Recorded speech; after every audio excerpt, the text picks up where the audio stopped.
Olá, meu nome é Ana e eu sou um arquiteto da realidade. Voltando à nossa série, o capítulo 5, episódio 5, vamos falar sobre por que você não manifesta. Esse é o último episódio da série de Neville Goddard. O sabotador silencioso. Por que você falha ao despertar? Você sabe qual é a tragédia mais comum no mundo da manifestação? Você já sabe como fazer isso. Você acompanhou esta saga e aprendeu a reprogramar sua identidade. Você sabe entrar no estado essas antes de dormir. Inclusive, você já visualizou o seu objetivo final com uma clareza perfeita e ainda assim esta manhã aconteceu o inevitável. Você abriu os olhos, voltou a este mundo físico, olhou para a tela do seu telefone esperando aquela mensagem e ela não estava lá. Você verificou sua conta bancária esperando a mudança e os números continuavam iguais. Você olhou para o lado vazio da sua cama e ele continuava frio. Naquele exato instante, uma sensação familiar atingiu seu estômago. Aquela mistura de dúvida, frustração, cansaço. E você fez a pergunta que mata todos os sonhos. Por que isso não funciona para mim? O que está faltando em mim? Eu vou te dizer diretamente. Não te falta técnica, te sobra reação. Sem perceber, você se tornou o sabotador silencioso da sua própria obra. Bem-vindo à saga número 5 de Neville Goddard. Este é o vídeo que separa os sonhadores dos verdadeiros arquitetos da realidade. Até agora, construímos os alicerces. Falamos sobre o eu sou, a imaginação, o estado anterior ao sono, mas se você domina apenas isso, possui apenas 10% da equação. Os outros 90% são o que acontece no perigoso intervalo de tempo em que você permanece acordado. É o que eu chamo de Vale da Morte. É esse espaço de tempo onde quase todos os estudantes fracassam. E não fracassam porque não sabem imaginar. Fracassam porque não sabem administrar a espera. Neville nos advertiu que um homem não pode servir a dois mestres. Você não pode ser o rei na sua imaginação durante a noite e se comportar como um mendigo diante dos seus sentidos físicos durante o dia. Toda vez que você busca um sinal externo para confirmar se o seu desejo já está vindo, está acontecendo um erro metafísico fatal. Você está desenterrando a semente para ver se ela já criou raízes, e ao fazer isso, a mata. Nos próximos minutos, vamos desativar esse mecanismo de sabotagem. Você vai descobrir o segredo da persistência, mas não da persistência baseada em esforço e luta. Isso não funciona. Estou falando de uma persistência psicológica muito específica. Vou te ensinar um conceito de Neville que quase ninguém explica corretamente. O descaramento é uma atitude mental precisa, uma forma de arrogância espiritual necessária para negar a evidência dos seus sentidos até que a realidade não tenha outra escolha além de se dobrar diante de você. Vamos analisar por que o tempo parece estar contra você e quais são os verdadeiros sinais de que a sua manifestação está prestes a acontecer. Um aviso: não são os sinais que você imagina. Se você está cansado de começar e parar, se sente preso em um ciclo de espera, preste muita atenção, porque uma vez que entender a diferença entre forçar e persistir, o fracasso deixa de ser uma opção. Ele se torna matematicamente impossível. Mas, antes de atravessar esse linear, eu preciso saber quem está do outro lado. A maioria das pessoas fechará este vídeo nos próximos minutos e voltará ao seu ciclo de reclamações. Mas você continua aqui. Isso significa que faz parte do 1% que realmente busca respostas. Se você está disposto a romper um muro da sua realidade física e assumir o controle, faça duas coisas agora mesmo. Primeiro, aperte o botão de curtir. Não faça isso pelo algoritmo. Faça como um sinal do seu próprio subconsciente de que valoriza essa informação. é o seu ingresso para essa aula. E segundo, vamos selar um pacto antes de começar. Vá aos comentários e escreva a frase que definirá a sua nova atitude. Escreva: eu não desisto. Deixe sua marca. Declare isso publicamente, porque a persistência começa com uma decisão irrevogável. Já escreveu? Muito bem, agora sim começamos. Certo, você fez o pacto, decidiu não desistir. Capítulo 2: O diagnóstico, a anatomia do fracasso e a semente desenterrada, a ilusão do espelho, a realidade como uma estrela morta. Agora vamos entender por que você tem falhado até hoje. Vamos começar com uma verdade incômoda. A maioria de vocês trata a lei da Assunção como se fosse um pedido na Amazon. Você faz sua visualização à noite, o que seria o equivalente a apertar o botão de comprar. E no dia seguinte, passadas as 16 horas em que está acordado atualizando a página de rastreamento do pacote, olha pela janela, esperando o entregador. Olha o relógio, se preocupa porque ele não chega, duvida se fez o pedido corretamente. E aqui está o problema. No mundo da consciência, o ato de verificar se o seu desejo chegou é a prova absoluta de que você não o possui. Pense nisso como lógica fria. Se você já fosse milionário, entraria no aplicativo do banco a cada 5 minutos ansioso para ver se o dinheiro está lá? Não, não faria isso, porque existe a certeza. Não há necessidade de verificação. Se você já estivesse felizmente casado com a pessoa dos seus sonhos, você olharia para o telefone angustiado esperando uma mensagem dela? Não, porque essa pessoa estaria dormindo ao seu lado. Portanto, toda vez que você busca um sinal no exterior, está enviando um sinal muito poderoso ao seu subconsciente. Está dizendo a ele: eu não tenho isso. Está dizendo: estou esperando. Está dizendo: a realidade física manda e eu obedeço. Neville Goddard chamava isso de ser um abortador de sementes. Imagine que você tem uma semente de carvalho. É uma semente perfeita. Ela contém dentro de si o potencial de uma árvore gigante. À noite, durante a sua sessão de essas, você planta essa semente no solo fértil do seu subconsciente. Você faz isso corretamente, sente a realidade da árvore, mas na manhã seguinte acorda com medo e vai ao jardim, cava a terra e tira a semente para ver se ela já criou raízes. Você vê que ela ainda não brotou. Fica decepcionado e a joga de volta no buraco. No dia seguinte você faz a mesma coisa. Desenterra a semente, olha para ela, se frustra porque não vê a árvore e volta a cobri-la. Sabe o que vai acontecer com essa semente? Ela nunca vai crescer. Você vai matá-la por excesso de exposição. Porque para que a semente germine, ela precisa de escuridão, precisa de quietude e, acima de tudo, precisa que você a deixe em paz. É exatamente isso que você faz quando você reage ao mundo 3D. Você precisa entender a anatomia do seu próprio fracasso. O ser humano, ele é composto por duas entidades. Neville chamava de homem interior e homem exterior. O homem interior é sua imaginação, é Deus em você, é a causa de tudo que existe. Esse homem interior vive em um mundo de possibilidades infinitas e opera fora do tempo. Mas o homem exterior é o seu corpo físico e os seus 5 sentidos. E o homem exterior é escravo da imediatidade.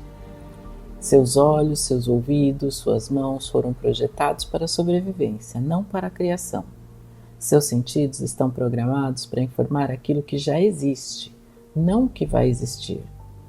O erro fatal que você comete é usar os olhos do homem exterior para julgar o trabalho do homem interior. Deixe-me te dar um exemplo prático para que você entenda a gravidade disso. Imagina que você está manifestando a cura de uma doença. À noite, na sua imaginação, você corre, pula e se sente cheio de vitalidade. Você adormece na suposição de que está perfeitamente saudável. Mas, pela manhã, ao sair da cama, você sente uma dor aguda. Nesse momento exato, existe uma bifurcação de caminhos. O caminho do fracasso é dizer a si mesmo: aí, tá doendo, eu continuo doente. A visualização não funcionou. Isso é uma bobagem. Ao fazer isso, você acabou de colapsar a onda de probabilidade. Você aceitou o relatório dos seus sentidos como a única verdade, validou a doença e, portanto, a perpetuou. O caminho do arquiteto, o caminho da persistência, é muito diferente. Você sente a dor, não a nega fisicamente, mas mentalmente retira dela a sua atenção e o seu julgamento. Você diz a si mesmo: essa dor é apenas um eco do passado, é um resquício, e realmente é. Minha verdade é o que vi ontem à noite. E aí você continua caminhando. Neville dizia uma frase que você deveria tatuar na sua mente: caminhar pela fé, não pela visão. A visão mostra um muro. A fé mostra a porta que atravessará o muro. O grande problema é que você é viciado em realismo. Desde pequenos nos ensinaram a ser realistas, a manter os pés no chão, a acreditar apenas no que vemos. Mas eu digo hoje que ser realista é o caminho mais rápido para a mediocridade. Se Thomas Edison tivesse sido realista, ainda estaríamos iluminando nossas casas com velas. Se os irmãos Wright tivessem sido realistas, os aviões não existiriam. Todas as grandes mudanças da história e todas as grandes mudanças da sua vida virão de negar a realidade atual para impor uma nova. Então, o diagnóstico é claro. Você está falhando porque trata o seu mundo 3D como se ele fosse a causa, quando ele é apenas o efeito. Olha para sua conta bancária e diz: não tenho dinheiro, portanto me sinto pobre. Olha para o espelho e diz: estou gordo, portanto me sinto infeliz. Você deixa o mundo exterior ditar o seu estado interno. A lei da assunção, ela funciona exatamente ao contrário. Primeiro você muda o estado interno e depois, e somente depois, o mundo exterior não tem outra escolha a não ser refletir isso. Mas existe um intervalo de tempo, existe um atraso. Assim como o trovão soa segundos depois do relâmpago. Você lançou o relâmpago na sua imaginação durante a noite. O trovão da manifestação está a caminho. Mas se você se desespera no silêncio entre o relâmpago e o trovão, você cancela a tempestade. Você precisa aprender a viver nesse silêncio. Precisa aprender a sustentar a tensão de ainda não ver nada e mesmo assim saber que está feito. Isso nos leva à próxima grande pergunta. Se eu não posso confiar nos meus olhos e não posso confiar no que toco, então o que é essa realidade física que parece tão sólida? Por que parece tão real se é mentira? Vamos então desmontar a ilusão do espelho. Agora que você sabe que esteve sabotando seu próprio sucesso, precisamos fazer uma pergunta fundamental. Se eu não posso confiar no que vejo com os meus olhos, se não posso confiar no saldo mostrado pelo banco, se não posso confiar no diagnóstico do médico, então o que é que essa realidade física, que parece tão sólida, tão dura e inegável? Preste muita atenção nisso porque vai mudar para sempre a forma como você vê o mundo. A realidade que você está vendo agora não está acontecendo ao vivo. Ela é uma gravação. Pense nisso como observar as estrelas do céu noturno. A ciência nos diz que a luz dessas estrelas leva milhões de anos para chegar à Terra. Quando você olha para uma estrela hoje, talvez ela tenha morrido há 1000 anos. Ela já não existe mais, mas você continua vendo o brilho porque a sua luz, que é o seu passado, ainda está viajando até você. A sua vida funciona exatamente da mesma maneira. A sua realidade atual, seu trabalho, seu relacionamento, seu dinheiro, seu corpo, é a luz de uma estrela morta. É o resultado do que você imaginou, sentiu e assumiu há meses ou anos no passado. O que está vivendo hoje é o eco dos seus pensamentos antigos. E é aqui que a maioria das pessoas cai na armadilha mortal, a armadilha do espelho. Imagina que você está diante de um espelho gigante. Seu reflexo no espelho tem um rosto triste, cansado e preocupado. Você não gosta do que vê. Quer que o espelho sorria? Então você começa a gritar para o espelho: sorria, mude, seja feliz. Tenta manipular o vidro com as mãos. Arranha o espelho, luta contra o reflexo. Mas o reflexo, ele não pode sorrir se você não sorrir primeiro. O espelho, ele não possui iniciativa própria, ele é neutro. Ele apenas vai devolver aquilo que você é. Então, o mundo 3D é exatamente esse espelho.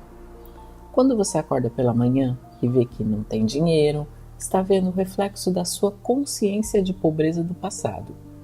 Se nesse momento você se irrita, se preocupa ou chora, o que você está fazendo?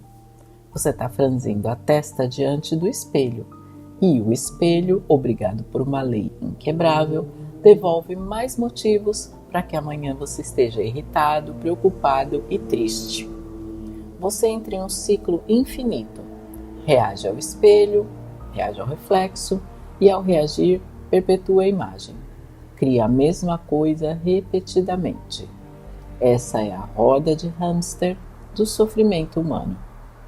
Para quebrar o espelho, você precisa fazer algo que parece loucura para sua mente racional. Você precisa sorrir para o espelho enquanto ele ainda devolve um rosto triste. Precisa ignorar a evidência dos seus sentidos. Neville Goddard chamava isso de caminhar pela fé, não pela visão. E quero esclarecer isso porque a palavra fé foi muito mal interpretada pela religião. A fé não é acreditar cegamente em um Deus externo que talvez te ajude. Não.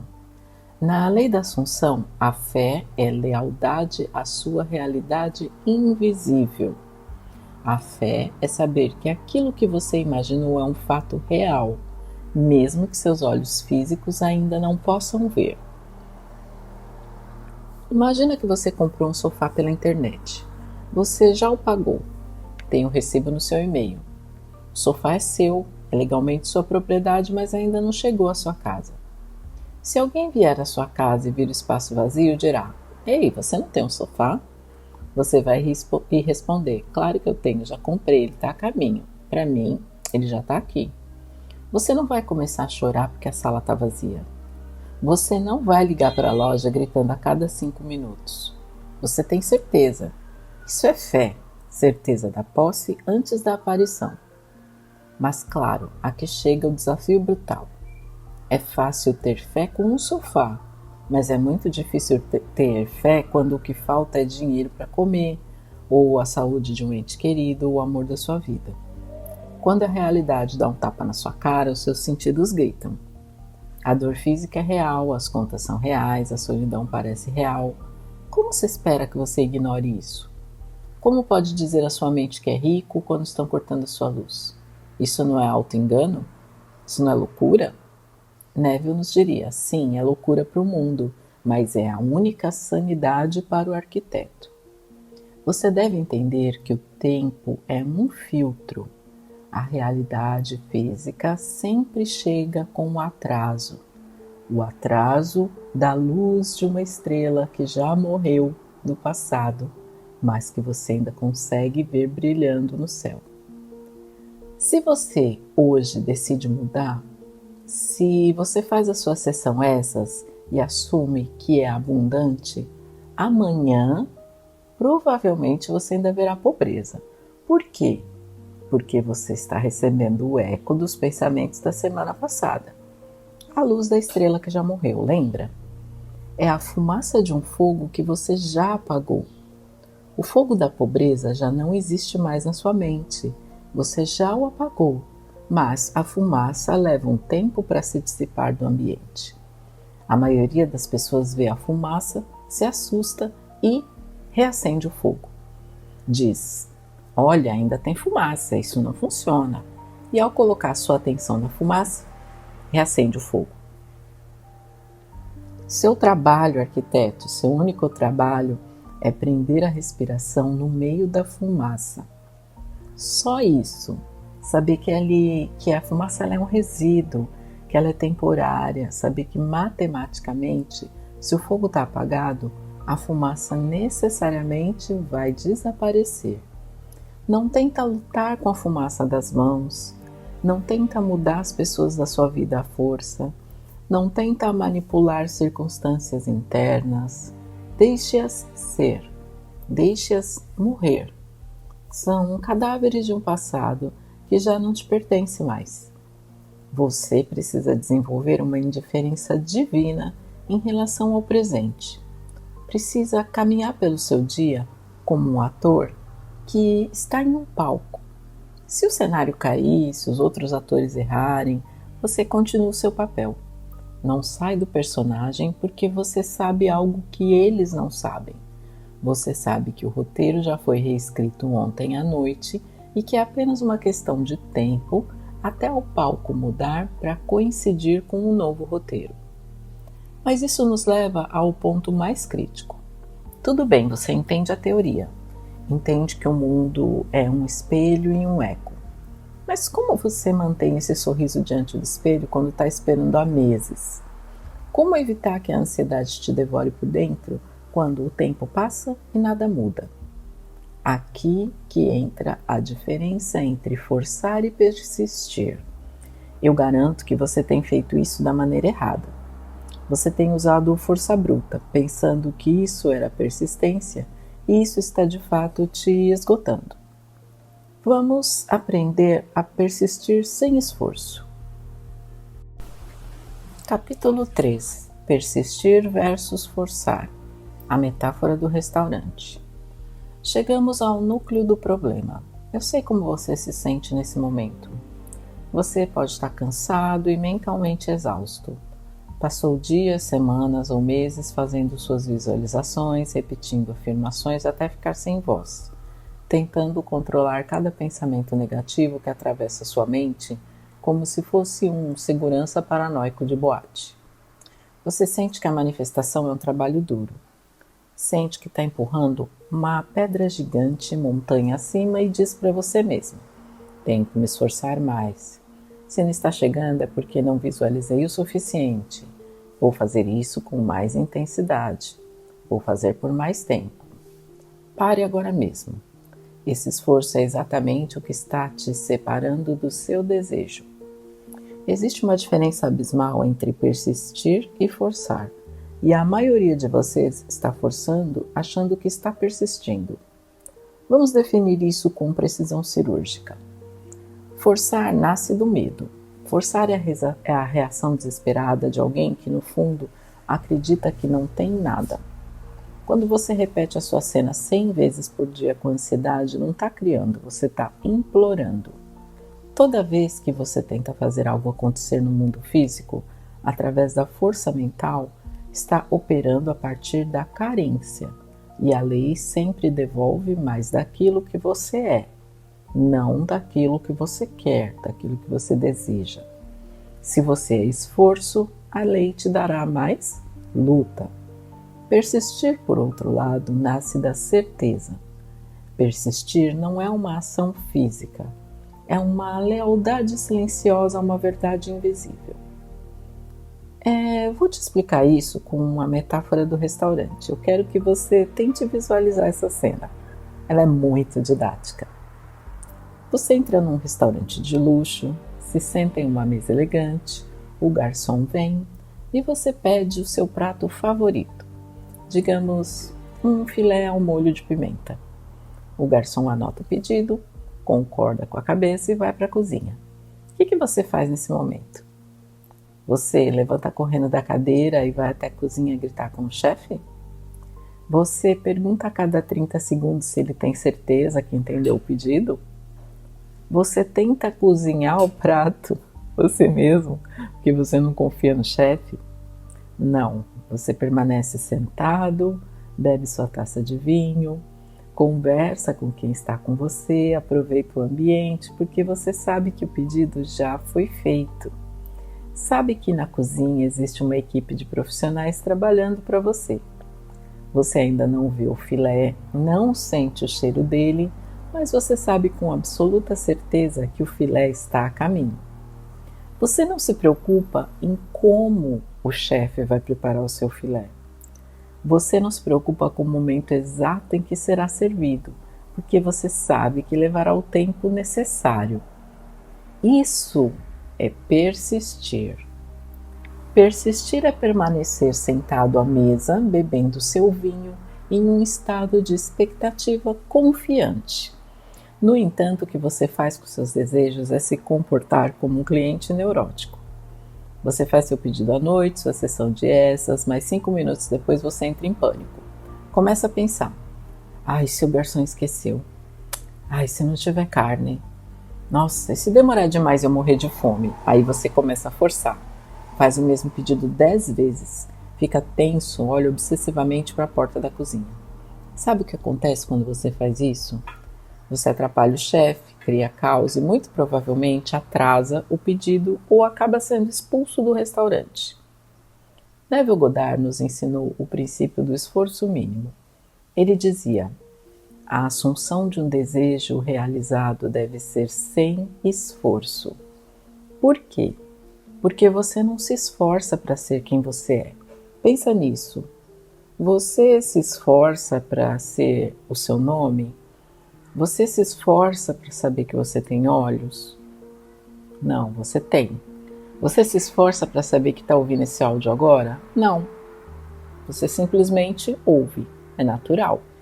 Portanto, se está se esforçando muito para sentir que é rico ou amado, isso é a prova de que você não se sente assim. O esforço é uma evidência da dúvida. E lembra, o universo te devolve aquilo que você é. Se você é dúvida, mais dúvida você vai receber. Então, o que a gente deve fazer durante o dia? Isso significa que você não deve fazer nada? Bom, essa é a chave mestra. Seu trabalho durante o dia não é criar nada. A criação já foi concluída ontem à noite. Seu trabalho durante o dia é não desfazer. Persistir não é manter a imagem do desejo na mente 24 horas por dia. Isso é impossível e te deixaria louco. Persistir é manter o estado de ânimo do desejo realizado. E qual é esse estado de ânimo? É euforia, é um êxtase de alegria, excitação constante? Não, porque essas emoções são insustentáveis. O verdadeiro estado do desejo realizado é um alívio, uma paz. É a tranquilidade de saber que o problema foi resolvido. É o suspiro profundo que você dá quando tira um peso das suas costas. Quando você realmente aceita que seu desejo é um fato, deixa de lutar, deixa de buscar sinais, deixa de tentar manipular as pessoas. Você entra no que a Bíblia chama de sábado, o dia do descanso. Se você hoje se sente ansioso, você está forçando. Se você se sente tranquilo, apesar do seu mundo estar caindo aos pedaços, você está persistindo. Eu quero que você se imagine como um ator de método. Um ator de método não se esforça no palco, ele se torna o personagem. E uma vez que é o personagem, suas ações fluem sozinhas. Se você assume que é uma pessoa bem-sucedida, não precisa se esforçar para agir como tal. Andará de forma diferente, falará de forma diferente, tomará decisões diferentes automaticamente. Mas o que acontece quando a realidade externa se torna agressiva? É muito fácil sentir alívio e beber vinho na metáfora do restaurante, mas na vida real, às vezes o garçom vem e derrama a sopa em cima de você. Às vezes o banco liga cobrando. Às vezes seu parceiro diz que não te ama. E o que você faz nessas horas? Como mantém a calma quando o mundo grita com você? É aí que a simples persistência não é suficiente. É aí que você precisa sacar a arma secreta de Neville. É aí que precisa do descaramento. Você precisa de uma atitude de arrogância espiritual tão poderosa que seja capaz de olhar a desgraça, olhar os olhos da desgraça e rir dela. Você precisa do que Neville chamava de descaro. e nós vamos aprender a ser descarados com Deus. Eu vou contar uma história de uma situação que ocorreu comigo, uma situação pessoal mesmo. Eu sofri um acidente e eu precisei ficar internada numa UTI. E para que os médicos não me entubassem, eles me pediram que eu ficasse extremamente quieta e que eu me preocupasse apenas em respirar corretamente e me mover o mínimo possível. Então eu não estava imobilizada, mas era uma situação clínica em que eu realmente estava concentrada em apenas respirar. Bem, se eu não respirasse direito, eu ia parar num tubo, ia ser entubado, e ser entubado era o pior cenário. O que eu fiz? Ali eu não podia ficar na ansiedade do telemóvel, eu não podia ficar na ansiedade das redes sociais, eu não tinha com quem conversar e sequer eu podia conversar, porque conversar exige um esforço respiratório. E não tinha mesmo com quem conversar, porque os outros doentes do meu lado estavam entubados. Então eu não queria parar naquela situação. Naquele momento eu estava totalmente impotente, sem ação. Eu poderia ter pensado, nossa, mas que desgraça que está acontecendo comigo. Não, eu não pensei sobre isso.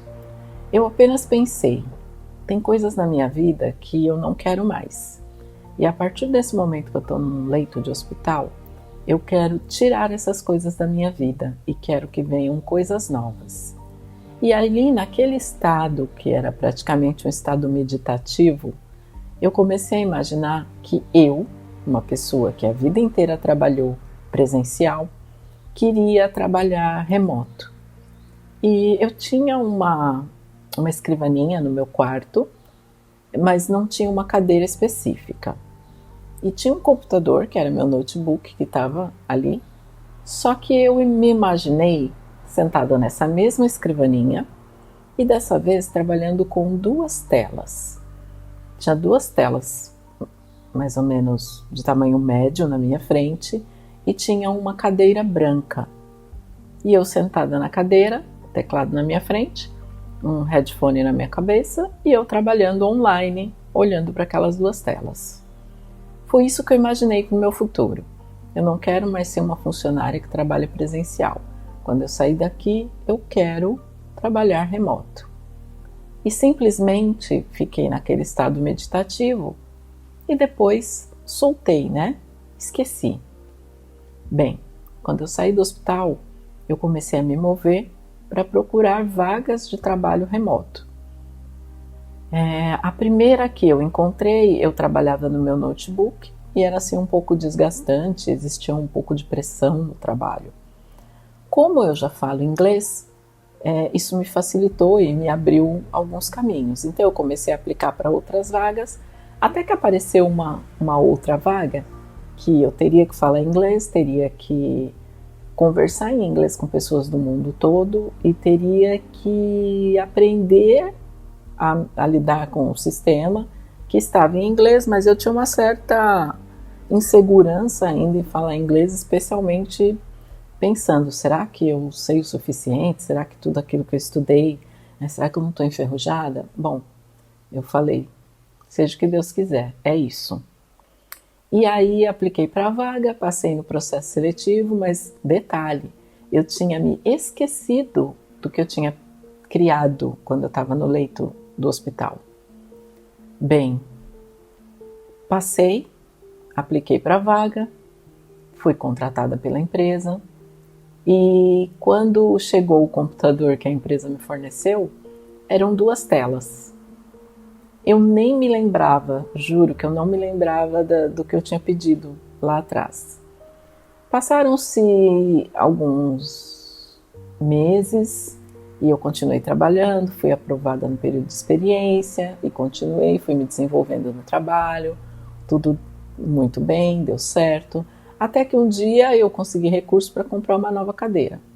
E aí eu escolhi a cadeira e por acaso era uma cadeira branca. Só que lembra, eu não me lembrava do que eu tinha pedido.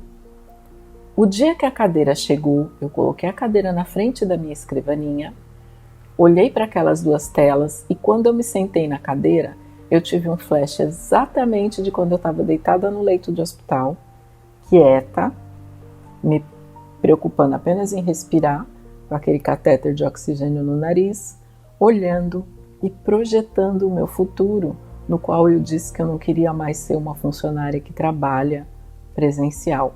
Eu queria sempre trabalhar remoto. E por incrível que pareça, o projeto em que eu trabalho, ainda trabalho, no lugar em que eu trabalho, é um dos únicos que tem funcionários remotos. Isso aconteceu em 2022, nós já estamos em 2026 e eu continuo trabalhando remoto com 2 telas na minha frente e a cadeira branca, aquela que eu projetei. Bom, essa foi a minha experiência. Vamos para o próximo capítulo.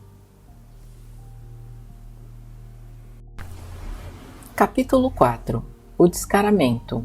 A audácia de negar os fatos.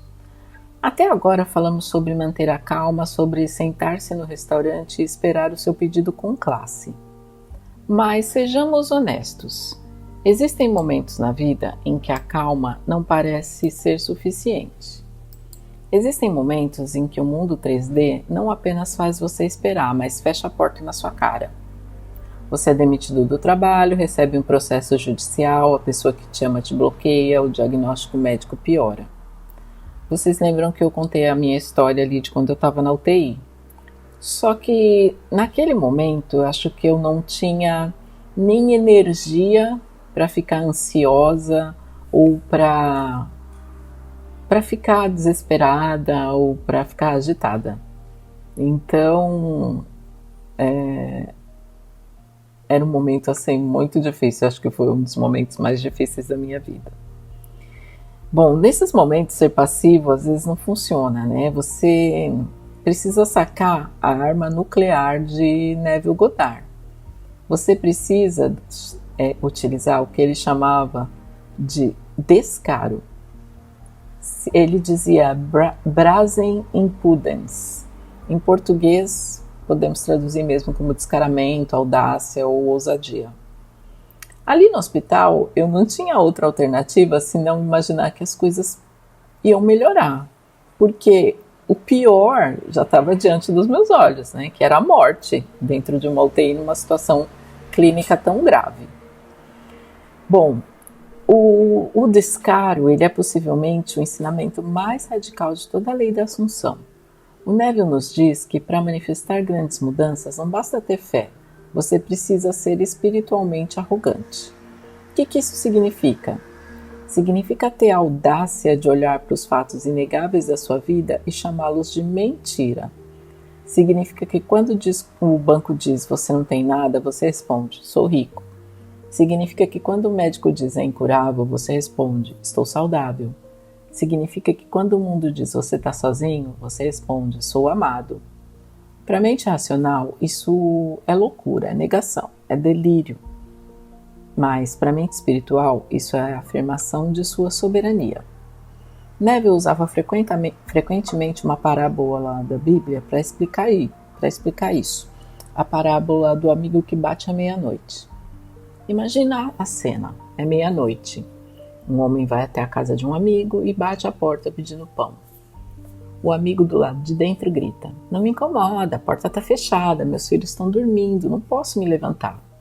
E esse não vindo de dentro representa a sua realidade atual dizendo que é impossível. Representa a lógica dizendo que é tarde demais. Representa os seus 5 sentidos físicos dizendo que não. Mas o que faz um homem do lado de fora? O que está pedindo pão, ele vai embora triste aceitando a derrota? Não. Ele vai continuar batendo e ainda mais forte. Ele vai insistir com absoluto descaramento e vai ignorar a negativa. Essa parábola diz, mesmo que ele não se levante para ajudá-lo por amizade, por causa da sua insistência, por causa do seu descaramento, ele vai se levantar e vai dar tudo o que você precisa.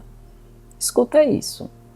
O universo ele não responde aos seus desejos porque você é bonzinho. O universo responde à sua persistência descarada. A realidade física é como esse amigo dormindo.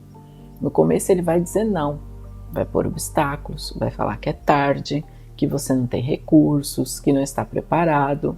Se você aceitar esse não, você perde. Aí você torna uma vítima das circunstâncias. Mas se você adotar a atitude do descaramento, você não vai aceitar o não. Você não sai da porta. Você continua assumindo que o pão é seu. Continua assumindo que o desejo já está realizado, mesmo que tudo ao seu redor grite o contrário. E no final, a realidade não terá outra escolha senão abrir a porta. Não porque queira, mas porque não consegue resistir à pressão da sua convicção. E é isso que diferencia aqueles que conseguem milagres daqueles que conseguem apenas pequenas melhorias. Existe uma história famosa contada por Neville sobre uma mulher que queria se casar. Fisicamente ela era solteira, dormia sozinha numa cama pequena. Não tinha pretendentes, mas ela aplicou o descaro audacioso. Começou a dormir numa cama de casal, deixou espaço no armário para roupas do homem que não existia. Usava um anel imaginário no dedo e o mais importante, ela caminhava pela rua com a sensação interna de ser uma mulher casada e amada. Quando as pessoas ou as circunstâncias a lembravam da sua solidão, ela ria internamente. Ela não pedia permissão para se sentir casada, ela se sentia. Ela tomou posse do estado sem pedir permissão para ninguém. E, claro, manifestou isso em tempo recorde. Percebe a diferença? Ela não estava esperando se casar. Ela estava sendo descarada com a realidade atual. O problema é que você é educado demais com seus problemas. Você respeita demais as suas limitações. Você respeita demais a sua conta bancária vazia. Você dá autoridade demais à opinião dos outros. Você diz, bom, a realidade é assim mesmo, eu preciso ser humilde. Não, humildade física é estupidez espiritual. Dentro da sua imaginação, você é Deus.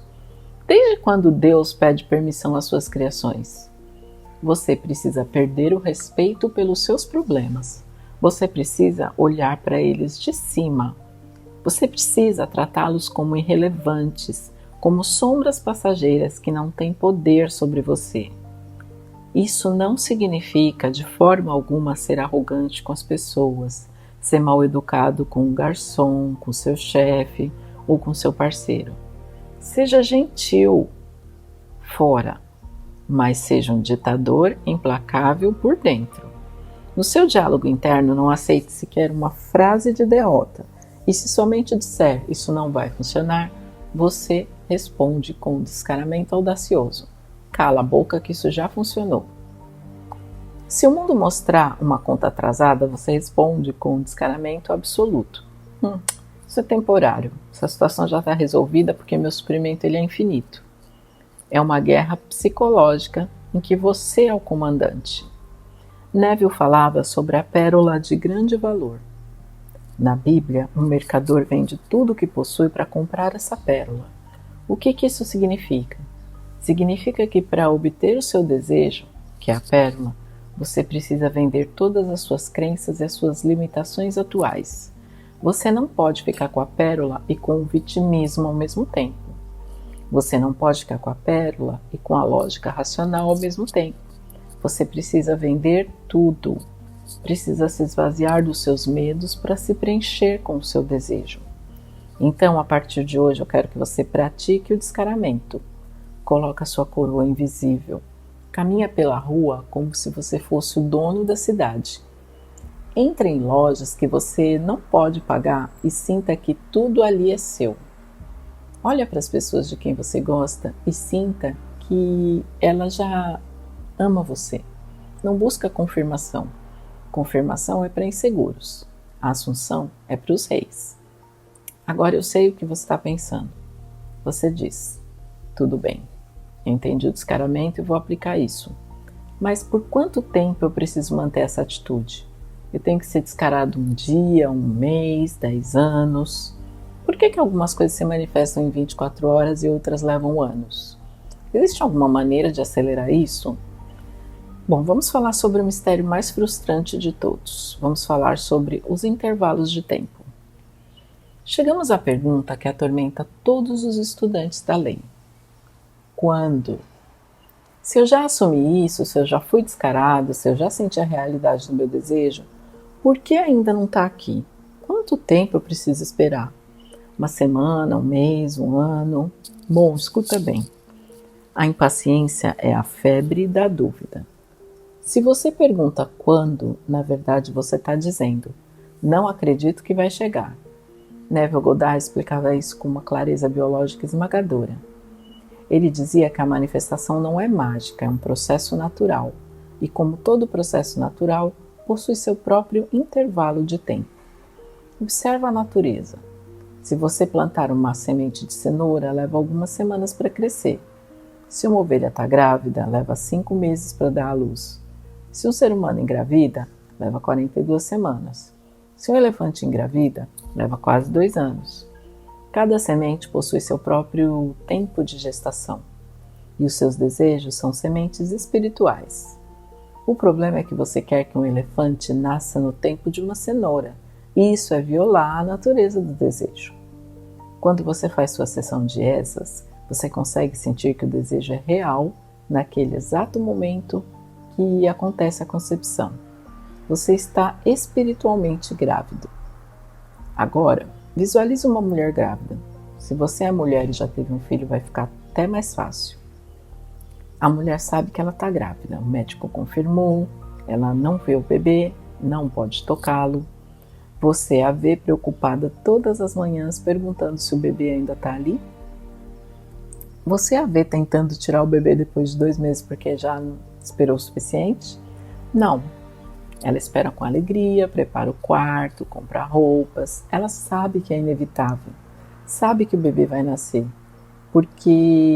Não porque ela se esforce, mas porque isso é uma lei biológica.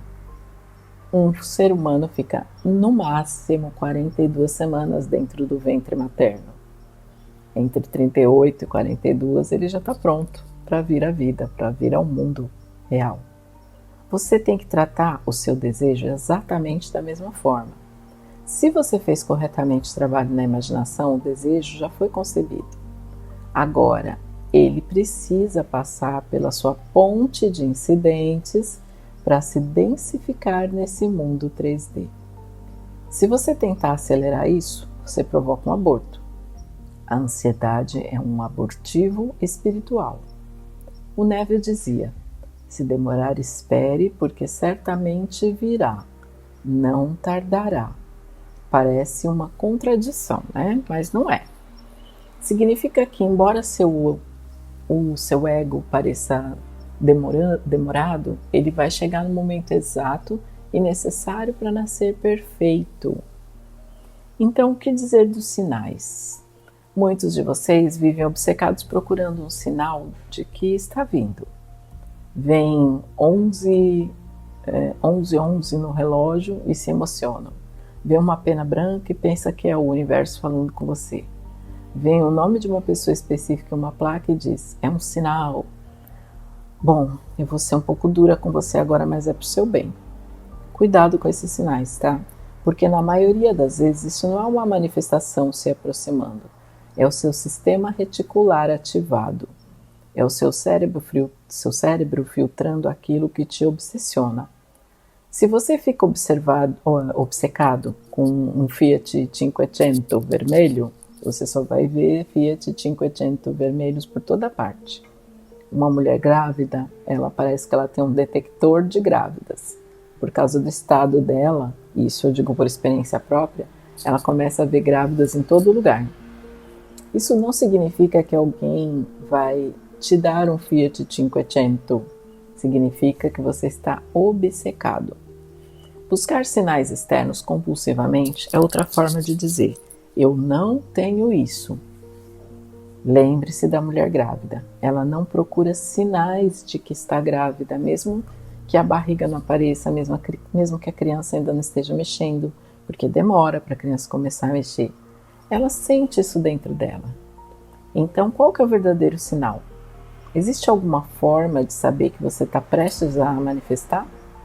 Sim, tem uma, mas não tem nada a ver com números.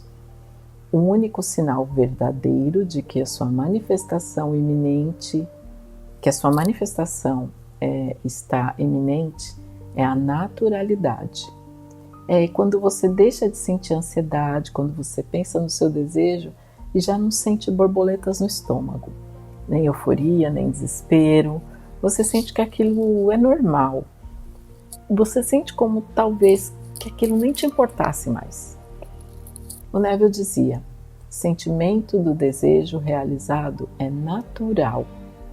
Se você quer 1 milhão de euros, o dia que você sentir que tem esse milhão é tão natural quanto ter 10 euros no bolso, nesse dia ele vai se manifestar.